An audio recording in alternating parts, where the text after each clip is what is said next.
la palabra de Dios.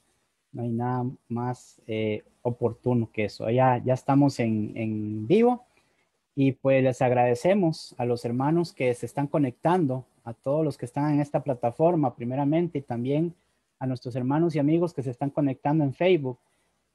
Hoy vamos a tener un estudio muy interesante.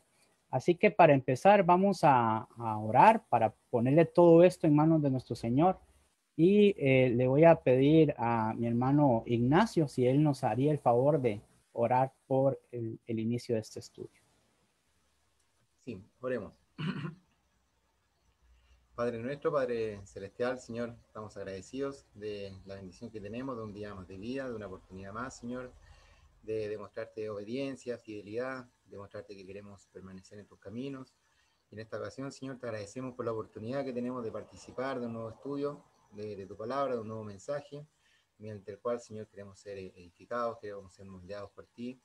Y desde ya te pedimos la bendición para nuestro hermano que va a impartir el mensaje en este día, Señor, para que lo haga con la claridad, con todo lo que él ha preparado, Señor, que tú le des el conocimiento, el entendimiento, para que todo sea expuesto de buena forma, siempre de acuerdo a tu palabra, a tu voluntad, Señor. Te queremos pedir también por nosotros, que nos escuchamos, para poder estar atentos, Señor, para poder tener nuestra concentración, Señor, puesta en el mensaje, de cómo podemos obedecerlo, cómo podemos aplicarlo a nuestras vidas, Señor. Te queremos pedir todo esto, pedir que estés en medio nuestro, bendiciéndonos, Señor. Lloramos ante ti y lo hacemos mediante Jesucristo nuestro Salvador. Amén. Amén. Mi hermano Oscar tiene entonces el tiempo oportuno para traernos el mensaje. Bien, mi hermano Marvin, mis queridos hermanos, hermanas que están en Zoom y también a nuestros hermanos y hermanas, amigos que están en Facebook, un cordial saludo, un abrazo a la distancia. Espero que cada uno de ustedes se encuentre dentro de lo posible bien, a pesar de todos estos inconvenientes que ya va a ser casi más de un año o casi un año que tenemos ya esta pandemia encima, pero que obviamente tenemos la esperanza en el Señor, que nos fortalece, que nos ha ayudado y que nos ha bendecido igualmente todo este tiempo. Siempre nos acordamos de aquellos hermanos que están pasando por problemas, necesidades, que están sufriendo la enfermedad, y también de aquellos que han abandonado este mundo. Bueno, ha sido una tremenda prueba todo este tiempo que hemos vivido.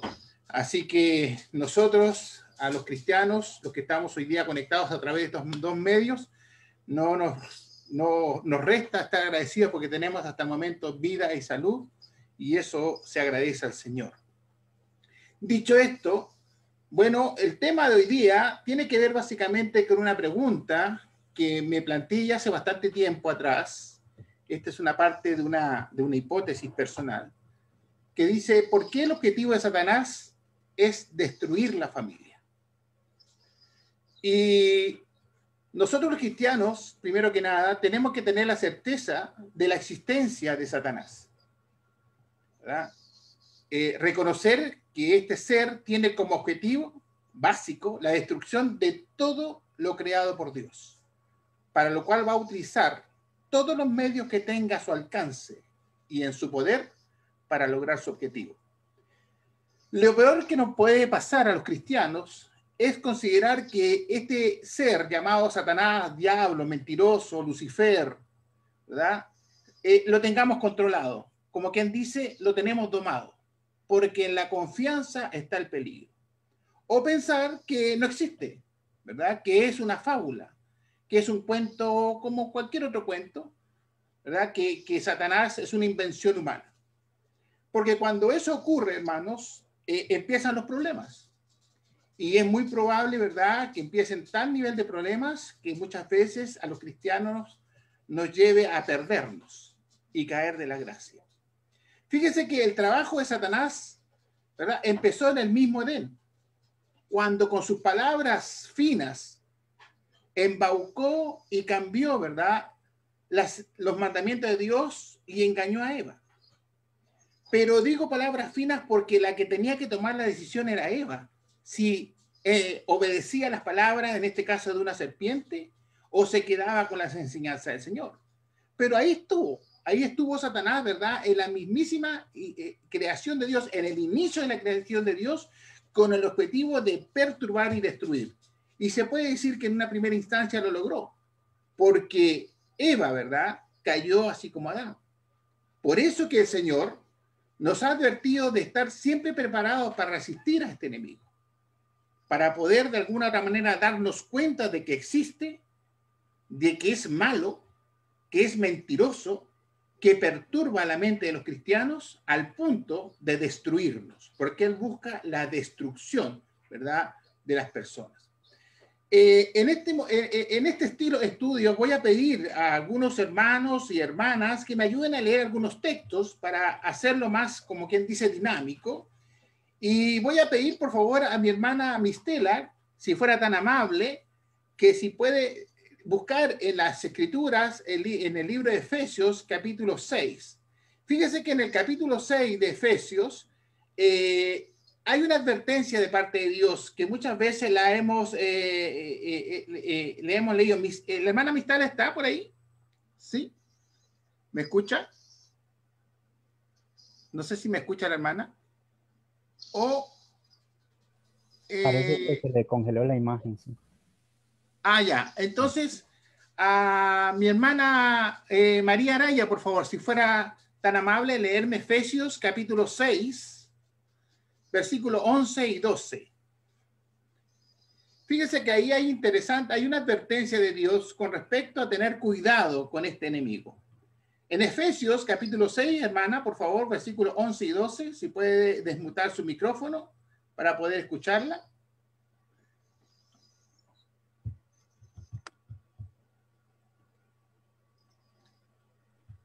Ahí sí. Ahora, ahí ¿me sí, escucha? Perfecto. Sí, perfecto. Efesios 6, 11 y 12.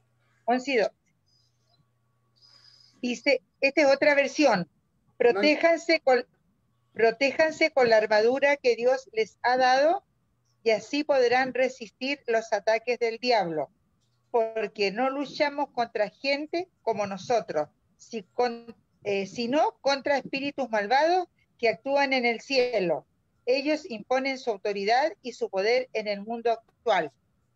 Es la versión Biblia en lenguaje actual. Ya, hermanita. Muchas gracias. Fíjese que muchas gracias por esa versión. Prepárense los hermanos y las hermanas porque yo voy a estar pidiendo que me lean ahí, así que sus Biblias, por favor, ojalá en sus manos.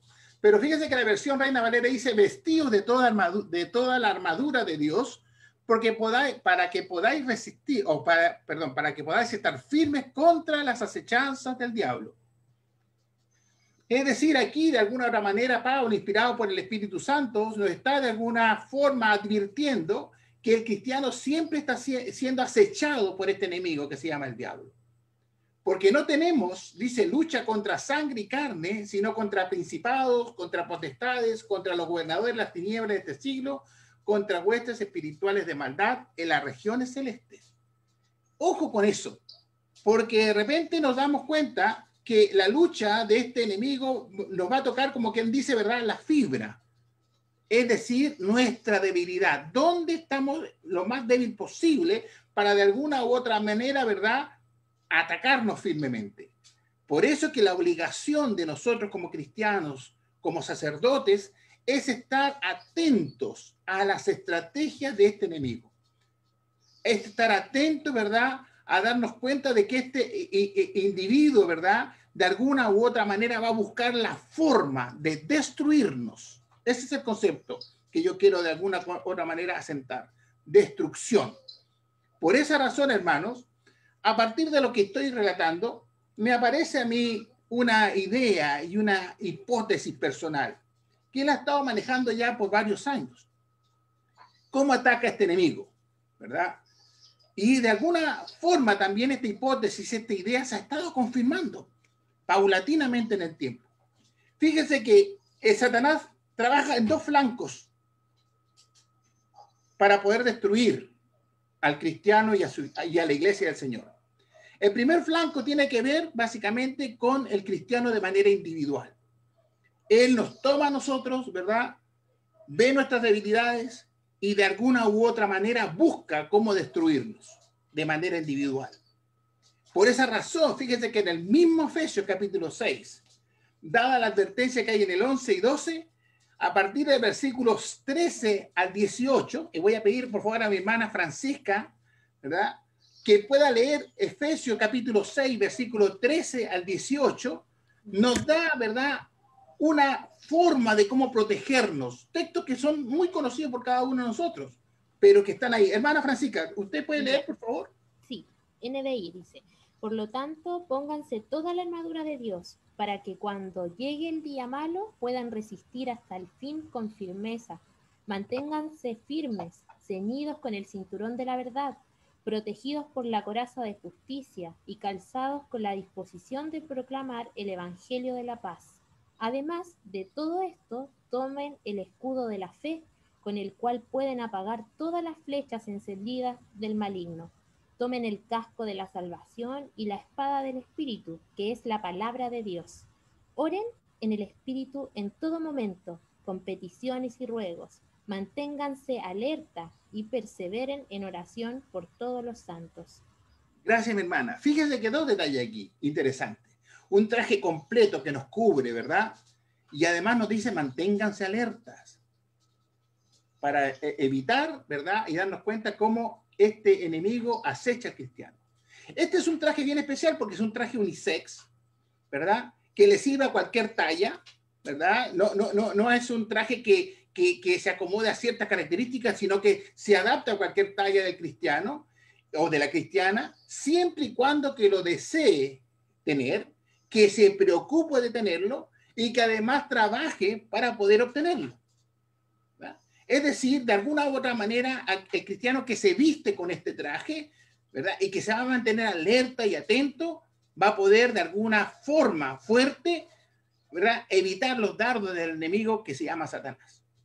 Bueno, como estamos frente a un enemigo que es inteligente, ¿verdad?, y que es astuto, que es mentiroso, entonces, bueno, dice, como los cristianos entonces están con este trajecito, lo cual no los puedo yo de alguna u otra manera derribar, voy a buscar un segundo camino por donde yo quiero de alguna u otra manera hacer caer esta institucionalidad que es divina. Y fíjense que la segunda derivada tiene que ver con destruir las familias. Las familias. En el más amplio concepto de lo que significa las familias.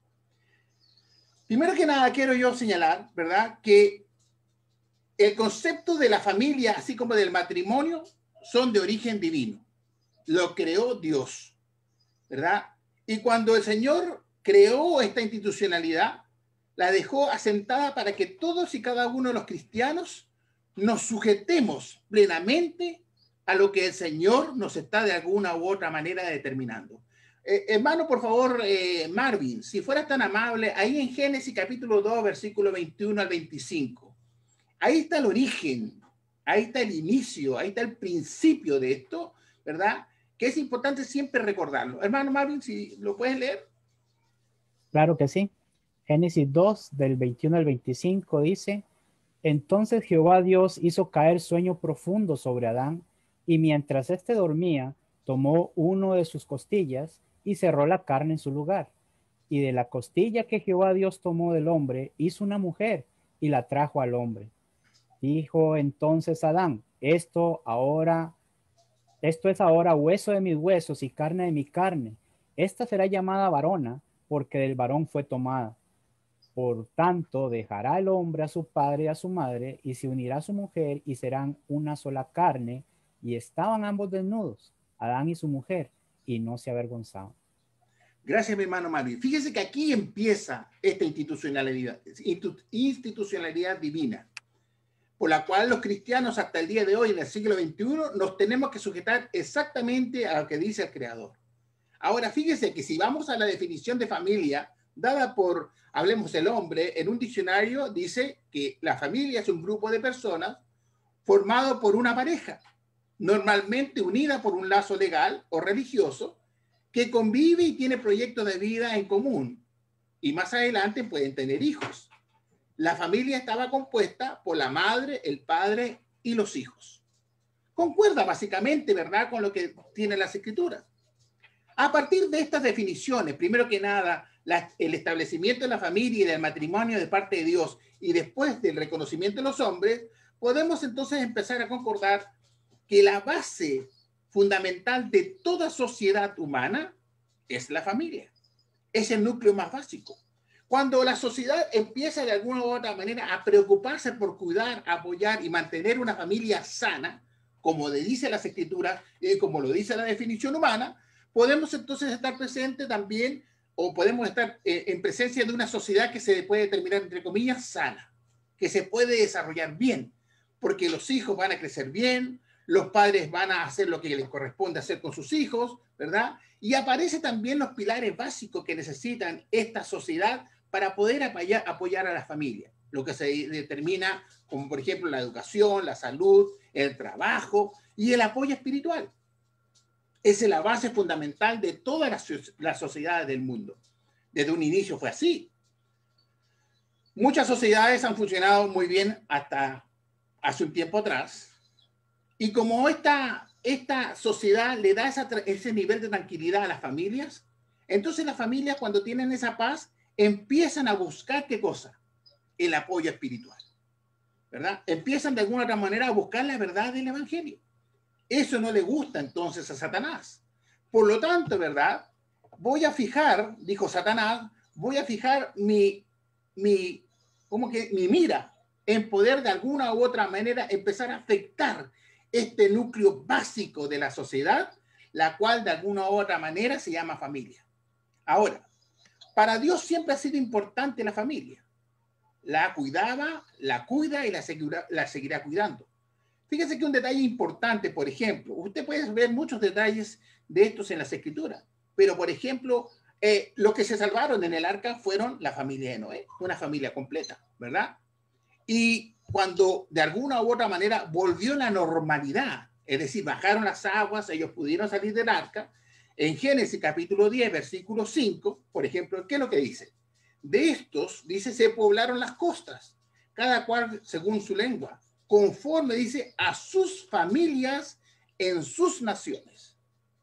Y entonces el origen de cada nación, ¿de dónde viene? De las familias, ¿verdad? Entonces, fíjese que lo que yo quiero de alguna u otra manera establecer, que el concepto familia no es algo tan ligero, no es algo tan, como quien dice, ¿verdad?, pasajero, sino que es algo realmente importante para el Señor. Lo mismo pasa si uno dice, hablemos cuando llegó Jesús a este mundo. ¿Dónde llegó?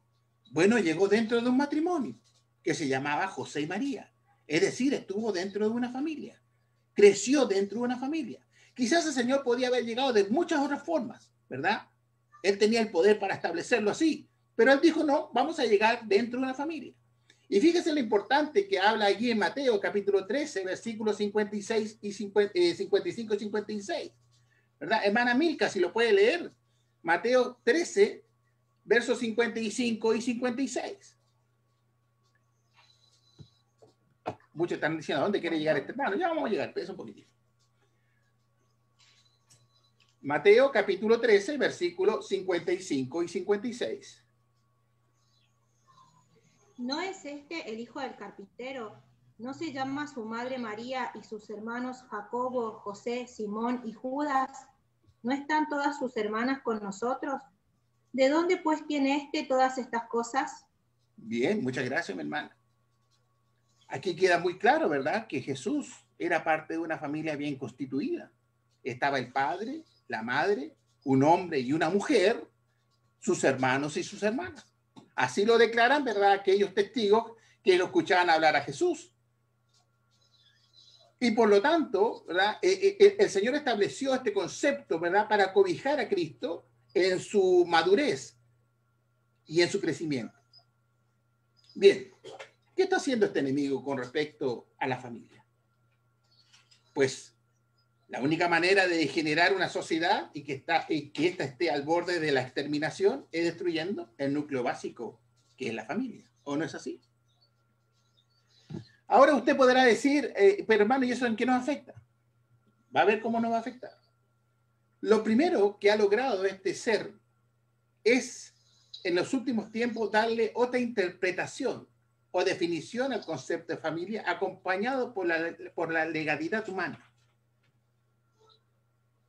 En un mundo actual, acuñando en el cual se ha acuñado malamente los conceptos de inclusión y bajo la excusa de la discriminación, hoy día, fíjese, hoy día se considera la existencia de 16 tipos de familias distintas.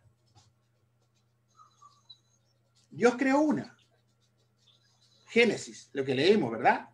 Sin embargo, hoy día el hombre considera 16 tipos de familias distintas. Yo se lo voy a leer.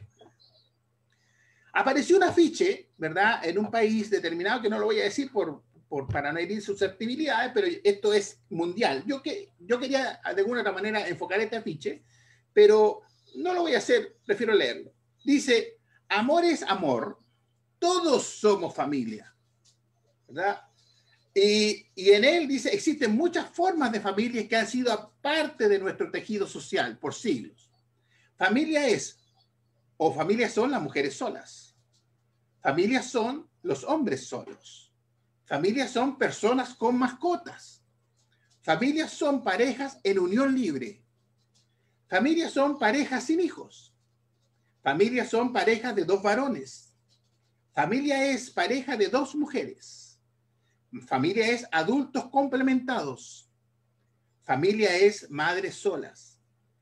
Familia es padres solos. Familia es pareja con hijos adoptados. Familia es, ¿verdad? Son aquellos menores viviendo con familiares. Familia es la homoparental, es decir, la relación de 2 hombres que tienen hijos. Familia tradicional, ¿verdad?, la que Dios formó, que está así como penúltima. La familia lesbo-maternal, que significa 2 mujeres con hijos. Y familia es adultos viviendo juntos. El amor al prójimo inicia con el respeto a sus derechos, porque el respeto a los demás garantiza nuestros derechos. ¿Qué le parece? 16 tipos de familia. Eso es lo que se maneja hoy día. Es posible, mis hermanos, que en el más singular sentido emocional, cada uno esté pensando quizás que dicha nuclearización del concepto de familia no es ni tan malo. De alguna manera se está humanizando, entre comillas, nuestra sociedad. De acuerdo estoy con el concepto humanizando, ¿no? Pero no puedo estar de acuerdo, ¿verdad?, con el concepto de familia sobre la base de nuestro creador y autor. Porque de alguna u otra manera, lo que se busca aquí es descontextualizar, destruir la base, el fundamento del concepto familiar. Y fíjense que estas 16 características de familias que hoy día se están manejando a nivel mundial en todas, la mayoría de las sociedades, entre comillas, busca romper y destruir ¿qué cosa? La sociedad. Pues bien, uno puede decir, bueno, hermano, eso ocurre, ¿verdad?, en el mundo. Pues yo voy a hacer aquí algunas preguntitas a partir de esta información. Como dijo el hermano Marvin, el hermano Lucas, ¿te hace algunas preguntas? Sí. ¿Qué va a hacer la iglesia cuando lleguen, ¿verdad?, estas 16 tipos de familias a reunirse? De repente ya están llegando, ¿verdad? Bueno, ¿qué va a hacer la iglesia con respecto a esta situación? ¿Podemos acaso, y pregunto a las personas que están aquí, a mis hermanos, ¿podemos acaso como cristianos prohibir que estas personas se puedan bautizar? ¿Qué opina usted, mi hermano Mario? Bueno, hermano, buena pregunta la suya, ¿no? O sea, no es comprometedora para nada, sino que usted está planteando un tema muy interesante y eso es muy cierto porque básicamente estamos siendo atacados, como usted dijo, a través de las instituciones, de las leyes, de los gobiernos, y es obligando, porque usted está hablando qué pasa si personas a la iglesia, pero ya hay de otras religiones predicadores que han sido llamados, inclusive puestos presos por predicar en contra del homosexualismo. En este caso, yo creo que hay que plantearle claramente a estas personas porque ya es evidente, o sea, uno no le pregunta a todo el mundo si está pecando o no está pecando o qué está haciendo mal, ¿verdad? Antes de bautizarlo, porque nosotros no hacemos una encuesta. Pero es evidente que si llegan dos hombres y dicen que son matrimonio y se quieren bautizar, pues obviamente hay que mostrarles que eso no está bien. Entonces, si ellos piden bautismo, pero no van a abandonar su manera de vivir, pues no están mostrando arrepentimiento. Ya. Yo diría que no los bautizaría, pues. Ya, hermano. Gracias. Hermano Luis, ahí está el hermano que arde ahí en la pantalla.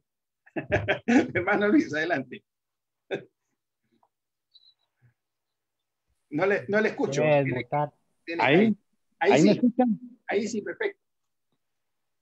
Usted dice si se puede, le podemos bautizar o no. Bueno, yo creo que eso tiene que ver mucho con el que le va a predicar. Si yo le predico a una persona y sé explicarle qué es arrepentimiento, por obligación, esa persona tiene dos opciones. O no pide el bautismo o se arrepiente de verdad. ¿Por qué? Porque de lo contrario, pues, tal vez suene muy feo lo que yo voy a decir, pero yo personalmente les diría, ¿sabe qué? Si ustedes dicen creer en la Biblia, no puedo bautizarlos. ¿Por qué? Porque ¿para qué los voy a bautizar si ustedes saben? Yo les diría, ustedes saben que no están arrepentidos, según la Biblia. Porque el punto aquí es que hay que hacerles tomar conciencia si creen que la Biblia es palabra de Dios. Y si creen que la Biblia es palabra de Dios, entonces hay que explicarles qué es arrepentimiento. Ok. Mi hermano... Pero aquí hay otro detalle. Entonces yo vengo y le digo, lo voy a demandar a usted porque me está discriminando. Entonces, ¿cuál es el punto? Que ahí es donde la iglesia tiene que ponerse la faja bien puesta y es, si hay que sufrir persecución por eso, hay que sufrirla, pero no podemos doblar la mano ante eso. Ajá, correcto. Gracias, mi hermano Luis. Hermano Néstor, ¿qué opina usted? Siempre su opinión es importante. Sí, tiene que sacar del... Ahí sí. Ay, que tengo unas ganas de hablar. No, yo sabía, por eso que estoy preguntando. Bueno, yo creo que lo que ha dicho el hermano Mario y también el hermano Luis tiene que ver con una realidad. Si viene una pareja de personas ahí que se presenta como matrimonio normal, porque normal es como la norma dice. Para el mundo normal es cualquier cosa. No, normal es cuando la norma, la regla, la ley de Dios lo dice, como tú estás diciendo. Entonces, yo no tengo por qué estar diciendo, oiga, estoy casado, me trae la libreta de matrimonio, cuando se casaron, todo ese tipo de cosas, los voy a bautizar. Si después de eso ellos se dan cuenta con la enseñanza que viene que están mal, entonces tienen que corregir eso. Ellos, ¿ya? Pero porque, como estudiábamos hace unos días, en Mateo 28, 18 dice, toda potestad me da en el cielo y en la tierra, por tanto, y hacer discípulos a todas las naciones, bautizándolos en nombre del Padre, del Hijo y del Espíritu Santo, enseñándoles que guarden todas las cosas que os he mandado. Entonces, pero cuando a simple vista se presenta dos personas que son del mismo sexo y dicen que son matrimonio, entonces a todas luces hay un pecado. Hay un pecado. Y esas personas necesitan arrepentirse primero, dejar el pecado de lado para poder ser bautizados. Porque si uno los bautiza, es tal cual como dice el capítulo 7 de 1 Corintios, el verso 18, que muchos mal usan, dice, en el estado en que llegó, en él se quede. Entonces vienen los hombres, se quedan casados. Bueno, aquí el texto lo dice. Pero el texto está hablando de la esclavitud, el texto está hablando más abajo, primero la circuncisión, después de la esclavitud. Entonces se tuercen esos textos. Entonces, estaba buscando el caso cuando los judíos vinieron, no aceptaron la resurrección de Cristo y todo eso. ¿Qué hizo Juan? ¿No los bautizó? No los bautizó, porque tenían que haber aceptado a Cristo como el Salvador, haber aceptado la resurrección, todo el sistema del Evangelio. Entonces, como ellos lo rechazaron, pues bien, no los bautizó. No los bautizó. Entonces yo creo que yo no podía bautizar a dos personas que se presentan, dos mujeres como matrimonio, o dos hombres como matrimonio, porque a las luces están pecando y no quieren dejar el pecado. ¿De qué les sirve que los meta al agua? Si el pecado no va a ser perdonado. Bueno, eso. Perfecto. ¿Y qué me responderían ustedes? Porque aquí se trata, ¿verdad?, de alguna u otra manera, está bien, ok, estoy de acuerdo, voy a ponerme como, no voy a decir el abogado del diablo, porque aquí ese personaje no está invitado, pero sí voy a ser el contradictor aquí en este caso, ¿verdad? Porque, está la hermana Marta Guerra por ahí, que me pueda dar, al tiro le doy hermano Luis, ¿ah? La hermana Marta Guerra estará por ahí, que me pueda leer un texto, por favor. O la hermana Berta. ¿Estarán por ahí? Amén, hermano. Mi hermana Berta, ¿cómo está? Gusto en saludarla. Igual. Mire, si me puede buscar, por favor, en el libro de Santiago, capítulo 2. Porque estamos hablando de esta familia que se puede notar esa parte media lésbica o media homosexual, entre hombre y hombre. Pero Santiago 2, hermano. Sí, capítulo 2, versículos 8 y 9. Por favor. Dice así: si en verdad cumplís la ley real conforme a la escritura, amarás a tu prójimo como a ti mismo, bien hacéis. Pero si hacéis acepción de personas, cometéis pecado y quedáis convictos por la ley como transgresores. Gracias. No estamos haciendo acepción de personas cuando no bautizamos a alguien.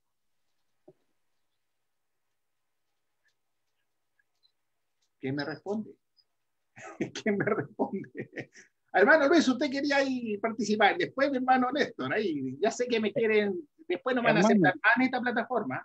Así que, hermano Luis. Sí. Pablo está ante el rey Agripa. Ya. Hechos 26, 28. Y escuchen lo que dice Agripa.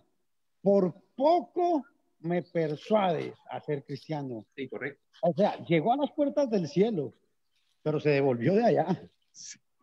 El joven rico, todos los mandamientos he guardado. ¿Pero qué dijo Jesús? Ve y vende todo. ¿Qué hizo? Dice que Jesús lo amó, pero lo dejó ir. ¿Sí? Es muy duro, pero desafortunadamente no podemos aceptar eso. Correcto. Y no es que no quiera jugar de que quiere imponer algo. No, es que esa es la autoridad que Dios da. Porque Dios ha establecido un patrón. Hay una doctrina, dice, si alguno habla, hable conforme a la palabra de Dios. Primera de Pedro 4:11 y Primera de Corintios 4:6, para que aprendáis a no entender más de lo que está escrito. Eso es todo. Gracias, hermano Luis. Hermano Néstor. El orden bíblico para poder llegar al bautismo es primero haber oído. Dice el capítulo 10, verso 17 de Romanos, que la fe viene por el oír y el oír la palabra de Dios. Cuando el Señor manda a los apóstoles a predicar en Marcos 16, 15, 16, dice, id y predicar el evangelio a toda criatura. El que creyere y fuere bautizado será salvo, mas el que no creyere será condenado. Primeramente uno tiene que oír para luego llegar a creer. Correcto. Y uno cuando ha creído, según Hechos 2:38, los judíos le preguntaron a Pedro y a los apóstoles, varones hermanos, ¿qué haremos? Pedro les dice, arrepentíos y bautícese. Antes del bautismo tiene que estar primero el haber oído, haber llegado a creer, haber llegado a arrepentirse, porque sin arrepentimiento no puede haber bautismo, paso tras paso. Y uno más, estoy pensando en Romanos capítulo 10, verso 9 y 10, que dice que si confesares con tu boca que Jesús es el Señor y creyeres en tu corazón que Dios le levantó de los muertos, serás salvo. ¿Ya? Entonces, si no hay estos elementos en el orden que Dios ha dado, no se puede saltar y no se puede hacer. Yo oigo el Evangelio, pero no lo creo. ¿Qué dice el texto? Dijo el Señor que me condeno, porque no lo creí. Como no lo creí, el bautismo, aunque me meta al agua, no es eficaz, no es efectivo, porque tengo que creer aquello y tengo que arrepentirme. Entonces, ¿quién discrimina? ¿Yo o discrimina a Dios? Es Dios el que discrimina, porque discriminar significa seleccionar, significa separar. Correcto. Entonces, Él está separando, está haciendo la distinción que tiene que haber. Entonces, puede que yo los meta al agua, igual, y le digo, te bautizo en el nombre de Jesús para perdón de pecado y hago toda la ceremonia como suele hacerse. Pero ¿de qué sirve si delante de Dios no es válido? Correcto, correcto. Eso no. ¿Saben por qué es importante esto, hermanos? Porque de alguna u otra manera estos movimientos están utilizando pasajes bíblicos para exigir, ¿verdad?, la incorporación de estas personas a la normalidad de las iglesias.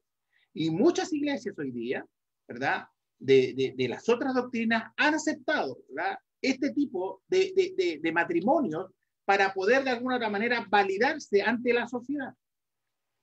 Y no han aceptado, por ejemplo, lo que están diciendo cada uno de ustedes. Por lo tanto, la única iglesia, fíjese que lo que voy a decir aquí, la única iglesia que en estos momentos está apareciendo como una iglesia discriminadora es la iglesia del Señor, es decir, la iglesia de Cristo. Y en algún momento, socialmente vamos a quedar solos, como iglesia, solos. Y van a caer, ¿verdad?, todas las fuerzas del enemigo contra la iglesia. Por eso que nos tenemos que preparar. Por eso que nos tenemos que preparar. Y por eso que tenemos que tener cuidado. Por eso, dado todo lo que han dicho, por favor, en Romanos capítulo 1. Fíjese, Romanos capítulo 1, versículo 24 al 32. Hermano Ignacio, si fueras tan amable, por favor. Si está por ahí. Sí. Romanos capítulo 1, versículo 24 al 32. 24 al 32 de Romanos Sí. 1. Por eso Dios los entregó a los malos deseos de sus corazones, que conducen a la impureza sexual, de modo que degradaron sus cuerpos los unos con los otros, cambiaron la verdad de Dios por la mentira, adoraron y sirviendo a los seres creados antes que al Creador, quien es vendido por siempre. Amén. Por tanto, Dios los entregó a pasiones vergonzosas. En efecto, las mujeres cambiaron las relaciones naturales por las que van contra la naturaleza. Asimismo, los hombres dejaron las relaciones naturales con la mujer y se encendieron en pasiones lujuriosas los unos con los otros. Hombres con hombres cometieron actos indecentes y en sí mismo recibieron el castigo que merecía su perversión. Además, como estimaron que no valía la pena tomar en cuenta el conocimiento de Dios, Él a su vez los entregó a la depravación mental, para que hicieran lo que no debían hacer. Se han llenado de toda clase de maldad, perversidad, avaricia y depravación. Están repletos de envidia, homicidios, disensiones, engaño y malicia. Son chismosos, calumniadores, enemigos de Dios, insolentes, soberbios y arrogantes. Se ingenian maldades, se rebelan contra sus padres, son insensatos, desleales, insensibles, despiadados.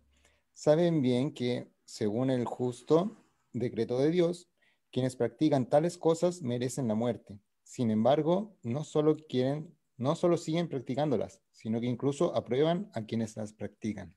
Gracias, mi hermano Ignacio. ¿Se da cuenta usted lo que está diciendo aquí Pablo? ¿Verdad? ¿Cómo actúa este enemigo? Al punto, ¿verdad?, que Dios los entregó a su propio, hablemos, lujuria. Hagan lo que quieran.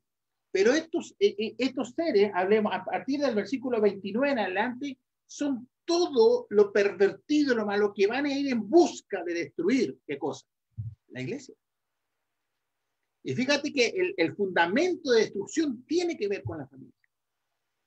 Tiene que ver con la familia. Que de alguna u otra manera tiene que ver también con el fundamento de la iglesia. Porque si bien es cierto, la iglesia está conformada por personas, hombres y mujeres, como todos nosotros, pero también están conformadas por familias, ¿o no es así? Padres, madres, hijos, abuelos, ¿verdad?, que no pueden estar permitiendo este tipo de cosas. Pues bien, aquí no hay, como ustedes dicen, ningún tipo de contradicción, sino que simplemente el Señor establece. Y me gusta mucho, ¿verdad?, lo que dice en el versículo 25 del mismo texto del capítulo 1 de Romanos. ya que cambiaron la verdad de Dios por la mentira, honrando y dando culto, dice, a las criaturas antes que al Creador. Y aquí aparece una frase interesante. Nosotros somos creación de Dios. Nosotros no somos creadores. Nosotros fuimos creados por Dios. Nosotros tenemos un creador. Y ese creador da las instrucciones que cada uno necesita para de alguna u otra manera poder abrazar, hablemos, el evangelio. Pues bien, ese es un punto. Las 16 familias que pueden empezar a llegar, ¿verdad?, dentro de la congregación. Ese es un tema a la cual tenemos que estar todos atentos. Pero hoy día, en este último tiempo, también ha habido un rebrote, especialmente en las plataformas de los cristianos, cuando se trata, por ejemplo, el tema del divorcio. ¿Verdad? Ahora, el divorcio, hermanos, es el elemento más básico y destructivo que tienen las familias hoy día. Según algunas apreciaciones de algunos sociólogos y psicólogos entendidos en la materia, señalan que todo divorcio provoca una crisis en la familia y que esa crisis la vive y le pega muy fuerte a los hijos, aunque quieran decir lo contrario. Eso lo dice gente que no son cristianos. Pero el tema del divorcio, hablemos, se ha tratado y he visto que cada vez que hablamos, nosotros lo hablamos acá y también lo han hablado en otra plataforma, cada vez que tratamos el tema es como que se llena, ¿no es cierto?, la plataforma de gente interesada en el tema del divorcio. ¿Por qué? ¿Cuál es el punto? ¿Es importante el divorcio para el cristiano? Fíjese que cuando es natural tratar, cuando se trata el tema del divorcio, se trata el pasaje, ¿verdad?, de Mateo 19. ¿O no? Mateo 19, casi todo el capítulo, hablemos Mateo 19, que ya lo tenemos ya marcado y gastado aquí en las escrituras. Lo voy a buscar. En el libro de Mateo, capítulo 19, básicamente del versículo 1 en adelante. Y de la forma, ¿verdad?, que de alguna manera se trata a este tema. Y se busca muchas formas de poder validar el divorcio. Pero la pregunta es, ¿hay que validar el divorcio o hay que validar la familia? Yo creo que hay que validar la familia. Y fíjense que de alguna u otra manera Jesús lo hizo en el mismo versículo 19, o sea, en el capítulo 19. Por favor, fíjense que aquí, en el capítulo 19, versículos 7 y 8, ¿por qué aparece el divorcio en el léxico bíblico? Aquí lo dice Jesús. Le dijeron, ¿por qué pues mandó Moisés dar carta de divorcio y repudiarla? Él les dijo, por la dureza de vuestro corazón, Moisés os permitió repudiar a vuestras mujeres, mas al principio no fue así. Fíjese que Jesús, y aquí me acuerdo, no sé si estará el hermano José Tobías, pero me acuerdo de la frase del hermano José cuando tratábamos este tema. Siempre hay que ir al origen, siempre hay que ir al principio de las cosas. Y fíjate que Jesús no va a hablar, no menciona los textos de Moisés, sino que Jesús va, dice, al principio. ¿Cuál es el principio? Lo leímos también al inicio de este estudio, Génesis, ¿verdad? Cuando el Señor, ¿verdad?, conformó la familia en un tiempo en donde no había leyes, en un tiempo donde todavía no estaba establecido nada de lo que tenemos hoy día. Lo estableció en el mismo Edén, en el principio. Por eso es que aquí me llama muchísimo la atención cómo Jesús, ¿verdad?, responde a esta pregunta capciosa de estos hombres. Y fíjense que cuando Jesús va al principio, no está hablando del divorcio, está hablando del matrimonio, está hablando de la familia. Eso es lo que estableció el Señor. En el mismo Mateo 19, si subimos unos peldaños más atrás, o más arriba, ¿verdad?, en el versículo 4 y 5, ¿verdad?, dice, y respondió y le dijo, ¿no habéis leído que el que los hizo al principio a varón y hembra los hizo? Y dijo, por esto el hombre dejará padre y madre y se unirá a su mujer y los dos serán una sola carne. ¿Ustedes creen que Jesús estaba de alguna otra manera desgastando en poder de alguna forma, ¿verdad?, validar el divorcio? Yo creo que no. Es más, él establece, mira, la única forma que si ya la relación familiar está tan contaminada, la única forma de poder permitir el divorcio es por razones de fornicación. Y establece además quién se puede casar y quién no se puede casar. Punto. El culpable no se podrá casar, la inocente o el inocente se podrá casar. Punto. Y de ahí no toca más el tema. De ahí no toca más el tema. Por eso muchas veces el Señor permite ciertas situaciones para el hombre, pero eso no quiere decir que las acepte. El Señor acepta el divorcio. ¿Sabe por qué no lo acepta? Porque destruye la familia. Y porque también, como se dijo, el matrimonio es para gente grande, no es para niños, ¿verdad? Es para gente con criterio, es para gente, hablemos, con raciocinio, no es para cualquier persona. Entonces, fíjese que, ¿cómo está actuando de alguna u otra manera este Satanás? Destruyéndonos o buscando cómo destruirnos unos a otros, es decir, personalmente, buscando cómo destruir la base y el fundamento, ¿verdad?, de una sociedad que es la familia, porque al destruir esa familia en la sociedad no va a llegar con problemas a la iglesia, no va a ser problemas a la iglesia, ¿o no? Cuando prediquemos vamos a encontrarnos, hermanos, con muchos casos como los que ustedes han señalado, hermanos o personas mal casadas, personas que están conviviendo con personas del mismo sexo, nos van a acusar de discriminación. Y entonces, como yo vuelvo a señalar, ¿verdad?, la iglesia empieza a quedar sola, socialmente sola. Y entonces va a empezar una segunda persecución o una tercera persecución contra la iglesia. Pero esta persecución va a ser legal. Va a ser legal. Va a ser, hablemos, con la Constitución en las manos. ¿Verdad? Porque nosotros, según la ley, no podemos negarle el bautismo a ninguna de estas 16 tipos de familias, según la ley humana. Y por eso que entonces los cristianos, de alguna u otra manera, nos tenemos que estar atentos a estas situaciones, ver la forma como este enemigo, ¿verdad?, está haciendo lo imposible por destruir esta institucionalidad divina. Y es muy probable, hermano, que en esa flaqueza se permitan el acceso a estas personas. Por eso que aquí, hermano, aquí no entra la emoción, aquí entra, ¿verdad?, la racionalidad espiritual. Por eso que muchas veces hemos conversado en coloquios, hablemos con muchos hermanos, qué difícil es para una persona, qué difícil es para una persona que se ha casado en segundas nupcias, pero malamente, hablando así, bíblicamente mal, que tiene familia, que tiene hijos, que ya reconstituyó toda su familia de nuevo, que uno le diga, tiene que dejar a su Señor. Muchos guardarán silencio, otros lo dirán, ¿verdad? Pero esa es la situación que se está viviendo hoy día. Eso no es mañana, es ahora.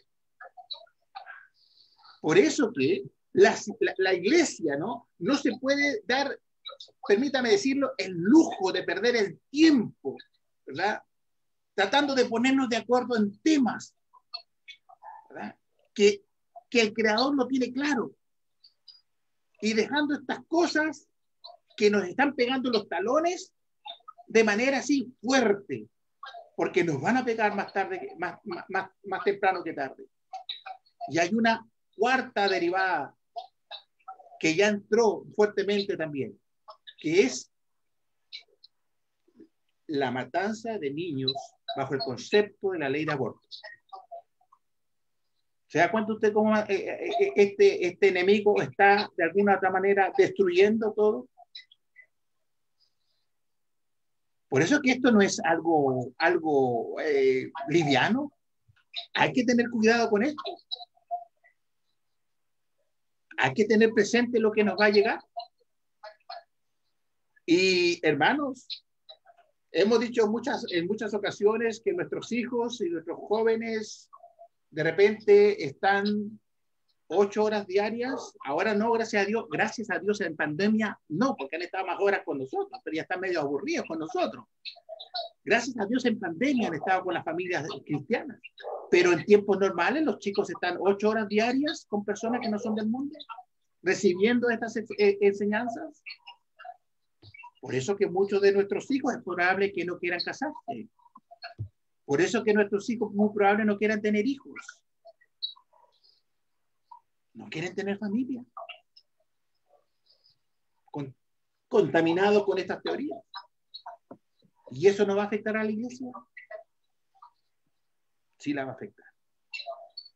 Por eso que este proceso de espiral que yo le digo que cómo está afectando Satanás. Fíjese que se está yendo por fuera. Se está yendo por fuera. La ley, la constitución, la familia, los hijos, la sociedad, el derecho, la iglesia. La iglesia no puede estar contra toda esta espiral de cosas. Para terminar, yo los quiero llevar, ¿verdad?, a un texto en Primera de Pedro, capítulo 3, versículos 14 y 15. Dice ahí, mas también si alguna cosa padecéis por causa de la justicia, bienaventurados sois. Por tanto, no os amedrentéis por temor de ellos, ni os perturbéis, sino santificad a Dios, el Señor, en vuestros corazones, y estad siempre preparados para presentar defensa con mansedumbre y reverencia ante todo el que os demande razón de la esperanza que hay en vosotros, teniendo buena conciencia para los que murmuran de vosotros como de malhechores, sean avergonzados los que calumnian vuestra buena conducta en Cristo. Hermanos, para el mundo, esta reunión de día es una reunión de malhechores, ¿o no? De violadores de la ley, anticonstitucionales, rebeldes, quizás terroristas. Esa es la futura calificación que el mundo le va a poder dar a la iglesia del Señor y a los cristianos. ¿Estamos preparados para esa lucha? Hay que reflexionar en torno a eso. Ese es el interés y el deseo de este estudio, poder despertar los verdaderos problemas a los cuales nos vamos a enfrentar. Yo, hermano Luis, usted quería decir algo antes de terminar. Sí, diga. ¿Me escuchan? Sí, perfecto. Bueno, hay dos cosas que, primero, no podemos impedirle a que un grupo de estos entre a un local, porque el local es público. Sí. Pero hay algo importante. La iglesia es como, la iglesia, humanamente hablando, es una institución autónoma. Así como las municipalidades son autónomas y tienen reglamentos que se rigen, todo el que llega a la municipalidad tiene que comportarse de acuerdo a los reglamentos de la municipalidad.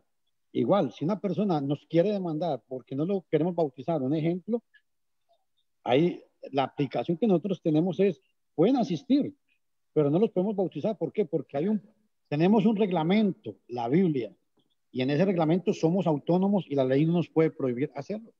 Nos puede prohibir que los dejemos entrar, sí. Nos puede exigir, pero que llevemos una ejecución, una acción con ellos es diferente. ¿Por qué? Porque igual que una institución humana tiene sus reglamentos y sus patrones establecidos, igual la iglesia.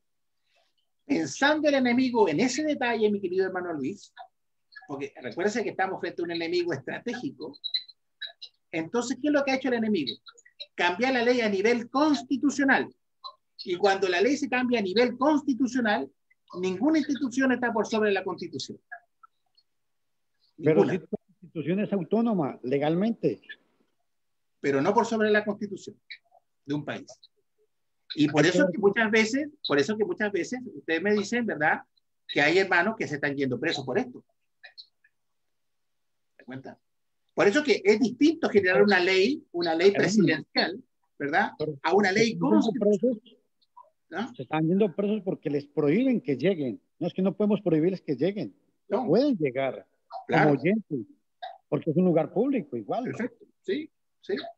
Y van a llegar, y van a llegar. Claro que sí. Bien, mi hermano Marvin, muchas gracias, hermano Luis, a todos mis hermanos que me han ayudado leyendo, hermanas también, muchas gracias, que Dios las bendiga. Simplemente dejé el naipe sobre la mesa, como dicen por algunos, por ahí. Hay que analizar el tema. Hermano Marvin, gracias. Buenas noches. Gracias, hermano. Usted, yo sé que hay muchas preguntas y muchos quieren comentar, pero en mi caso tengo un estudio para Ibagué, entonces le voy a pasar el cetro de poder a mi hermano Néstor para que él pueda seguir con esto. Ese producto de la fama, hermano Marvin. La fama lo tiene así. De la fama. Qué fama. Hermano, muchas gracias y voy a ver el resto por lo que se pueda. Mano, gracias, hermano. Que esté bien. Ya, hermano, gracias. El proverbio dice aquí en Chile, hazte la fama y échate a la cama. ¿Ya? Así que, bueno. Muchas gracias, hermano Marvin, por la cooperación. A todos los hermanos, muchas gracias por haber cooperado con este estudio. Y muy buena presentación que hizo el hermano Oscar. Lo felicito porque ha sido un trabajo muy bueno. Quiero remitirme un poquito a lo que está pasando en Facebook. Llegamos en un momento a 21 personas escuchando, como que todos estaban ahí pendientes. Estaba a ver, un momento. Ana Silva, a ver, ¿a dónde está la cosa? Bueno, tengo aquí la lista. Dice Hugo Olivares, Roseli Díaz, Marta Reina, Juliana Lamas, Jacqueline Barbosa, Dioses Jaimes, Ramón Herrera, Alberto Córdoba, Alicia Zamora, Ángel Beltrán, María Nicolasa Ramos, José Nazario Tobías, que apareció acá también, Norma Mendoza, Migdalia Castro Rodríguez, Ana Silva, Marco Esteban Córdoba, Elvira Aizacayo, Margarita Mendoza, Heriberto Valdés y todo esto aquí en el Facebook. Algunos dicen, excelente estudio, saludos desde Panamá. Otros dicen, dice Alicia Zamora, las personas que siguen en el pecado, gracias, no tienen comunión con Dios, por lo tanto hicieron separación entre ellos y Dios y se van de la iglesia porque sus conciencias les acusan y se dan cuenta de sus pecados. Dios les proteja, hermanos y sus familias. Dice luego, dice María Nicolasa Ramos, excelente enseñanza, nadie los discrimina, ellos mismos se discriminan porque no aceptan a Dios como es la voluntad. Ramón Herrera dice, excelente tema, hermano, estudio, bendiciones. Ángel Beltrán, bendiciones, lamento no haber estado en plataforma para poder participar. John Nilson Rivero, bendiciones, amados hermanos. María Nicolasa Ramos, la familia es la voluntad de nuestro amado Dios. Pienso que los que estamos solos, ejemplo, una viuda sin hijo, etcétera, cosas así. Ya. Bueno, hay muchos saludos, mis hermanos y todo eso. Así que le damos las gracias a todos los hermanos y visitas que estuvieron en Facebook acompañándonos hoy día, porque sin duda nos estimula, nos anima mucho saber que hay gente que está muy interesada para seguir predicando el Evangelio. El hermano ha hecho una presentación excelente, un buen tema que llamó mucho la atención en la plataforma en Facebook y en Messenger, olvídense. Hay más de 100 personas que están recibiendo todos los días el mensaje. Mañana, si Dios lo permite, a las 9 de la mañana, hora chilena, este tema estará puesto en el canal YouTube de la Iglesia de Cristo PDA. Iglesia de Cristo PDA. Usted puede entrar allí y puede verlo, revisarlo, y hay más de 50 temas más. Y también, si no se ha suscrito, puede hacerlo porque necesitamos 100, vamos en 83. Vamos a hacer una oración y luego vamos a pedir si algún hermano tiene alguna opinión, alguna pregunta o alguna cosa. Hermano Richard Rosson, por favor.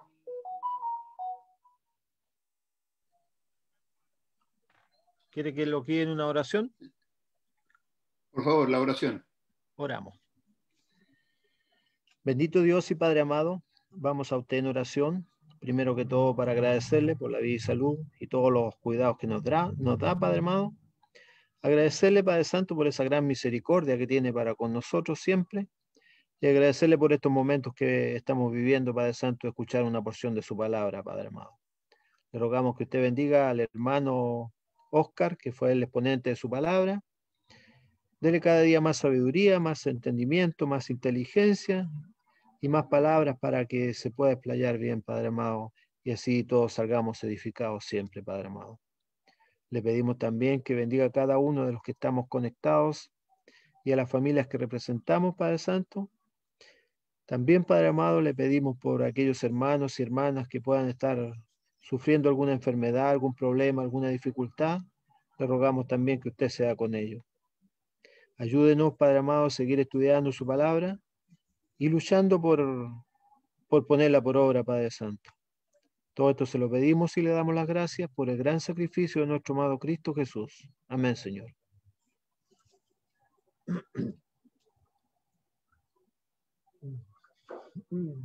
El micrófono, hermano. Gracias, hermano. ¿Hay alguien que quiera hacer alguna pregunta, hermano, sobre el tema? Si me deja a mí. Sí, hermano, por supuesto. Adelante. Hermano Oscar, lo felicito. Muy buena su exposición. Gracias, hermano. Pero hay muchas cosas que me hacen pensar a mí con el tema y me dan miedo. Me da mucho miedo porque al menos yo todavía no sé de algún caso que le haya tocado en alguna congregación, pero realmente me da miedo que nos llegue a tocar algún día el poder decir, oye, ¿sabéis qué? Yo no te bautizo. Como dice el hermano Néstor, le voy a copiar unas palabritas. Me venía a la mente, por ejemplo, cuando bautizaron a las 3.000 personas, o como 3.000 personas. Esas personas dice que se compungieron de corazón por lo que escucharon. Ellos no conocían toda la palabra de Dios. Yo creo también que de esos 3.000 o como 3.000 que fueron, muchos volvieron atrás. Ya pensando más allá de lo que está escrito. También pienso que deben haber habido muchos que fue un arrepentimiento de momento. Vamos a saber qué pecados tenían ellos.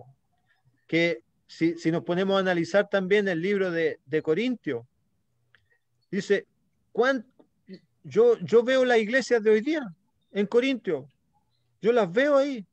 Hemos visto cuántos casos de predicadores adúlteros, de predicadores que se hacen ricos con la fe, de que trabajan literalmente por el dinero que obtienen.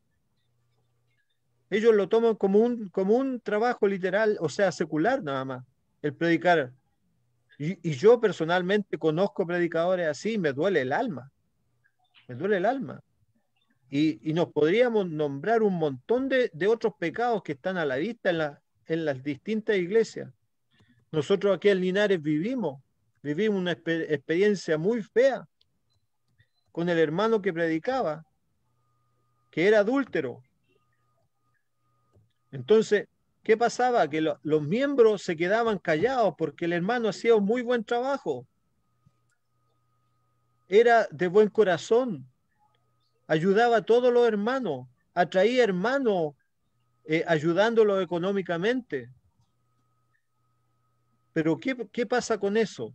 Si el día de mañana llega, yo estoy completamente en desacuerdo con los matrimonios del mismo sexo, estoy completamente en desacuerdo con el aborto, pero me hace mucho que pensar eso. ¿Tendremos la capacidad nosotros para poder decir, yo a ti no te bautizo porque tú estás mal casado, o porque tú estás conviviendo con alguien, o porque estás viviendo con una persona de tu mismo sexo? ¿O será Dios el que después va a decir, oye, a ti te dijeron y tú no obedeciste, no cambiaste? Es más, en la Biblia dice que algunos de los cristianos eran muchas cosas, eran fornicarios, eran adúlteros, eran avaros. Entonces, esas personas, esos cristianos se bautizaron siendo pecadores, como todos, pero hay muchos de ellos que siguieron siéndolo. Y hoy día estoy seguro que aquí nosotros conocemos, ojalá Dios quiera que no sea así, pero que conocemos más de un hermano que tiene su yayita por ahí y no quiere cambiar. Por ejemplo, yo he sabido en distintas congregaciones que han aceptado por años que el predicador haga las de él como quiera, ¿no?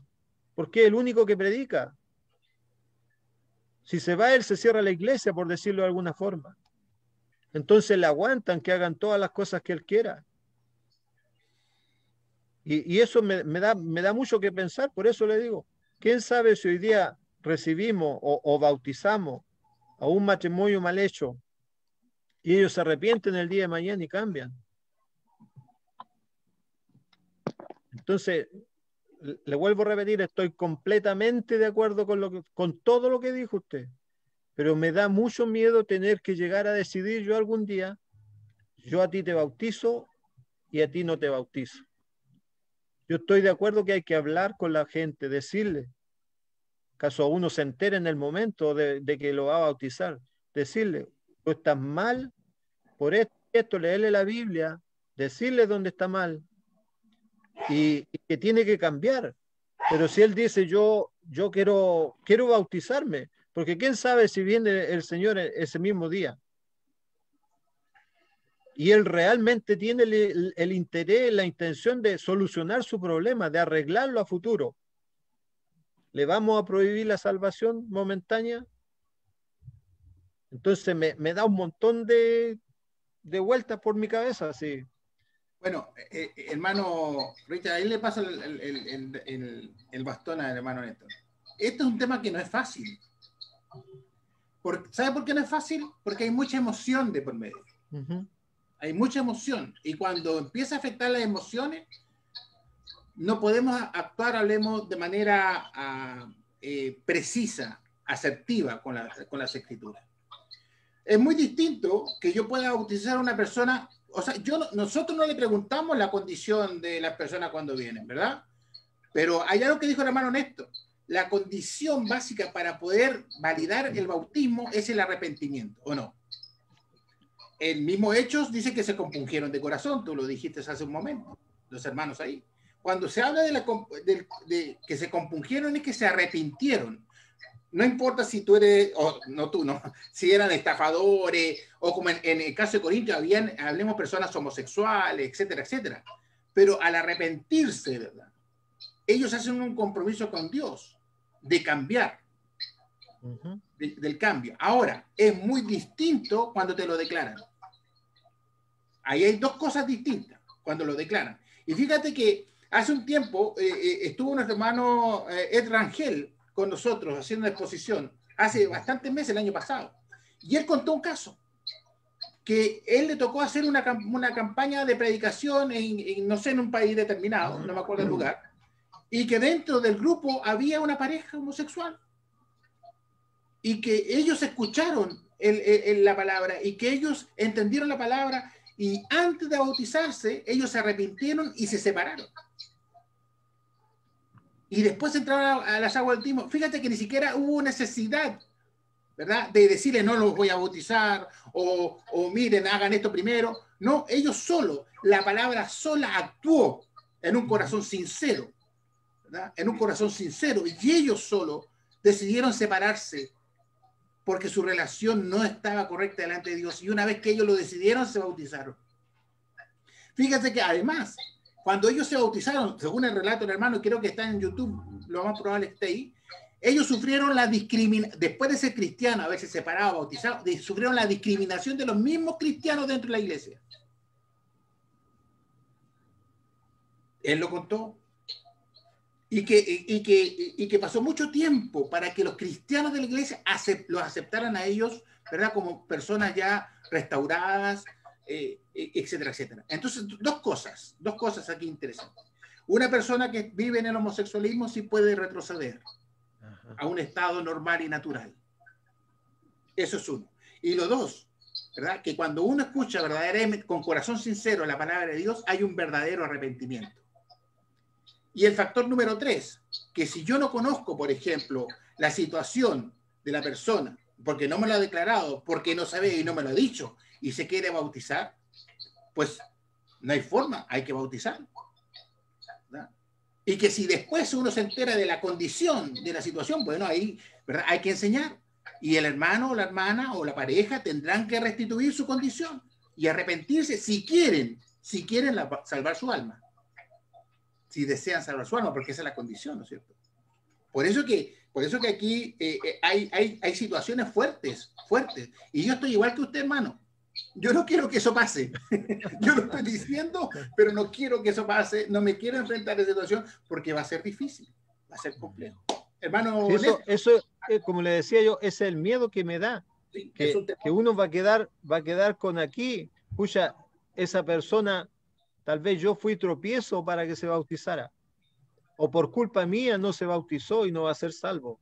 ¿Quién sabe si podía haber cambiado, si lo hubiera dejado bautizarse o si lo hubiese bautizado? Hermano Richard y a todos los hermanos, disculpen, pero hay una cosa que tenemos que considerar: el orden que Dios ha dado para que una persona llegue a bautizarse, y porque en el bautismo le son perdonados los pecados. Amén. Y mientras no haya arrepentimiento, no puede haber perdón de pecado. Porque el orden que Dios ha dado es oír, creer, arrepentirse, confesar al Señor y bautizarse para recibir el perdón de pecado. Dice la palabra en Hechos 2:38, hermanito, dice, para perdón de pecados. La palabra para indica el propósito. En el bautismo se persigue el perdón de los pecados, pero no se puede bautizar para que le perdonen los pecados para después del bautismo. No, el bautismo es para el perdón de los pecados pasados, de los que yo me arrepentí. Dice el capítulo 3, verso 19 del libro de los Hechos, si no me equivoco, dice, así que arrepentíos y convertíos. Son dos cosas, el arrepentimiento y la conversión.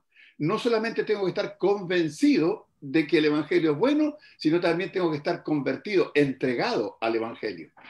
Dice, ¿para qué? Para que sean borrados vuestros pecados. ¿Y cuándo viene la conversión? Cuando uno se ha entregado al Señor en las aguas del bautismo y han sido borrados los pecados pasados. Hermano Néstor. Hermanito, ya, le termino el tiro. El bautismo no es para borrar pecados futuros. ¿Ya? Dígame, hermano. Es que yo por eso puse el ejemplo de los como 3.000 que se bautizaron. Ellos, ¿de qué se arrepintieron en el momento? Se arrepintieron al escuchar de todo lo que le habían hecho a Jesucristo. Sí, señor. De eso se arrepintieron. Entonces, por eso le digo, tal vez ahí habían adúlteros, habían afeminados, qué sé yo, había de todo en esos 3.000 tal vez.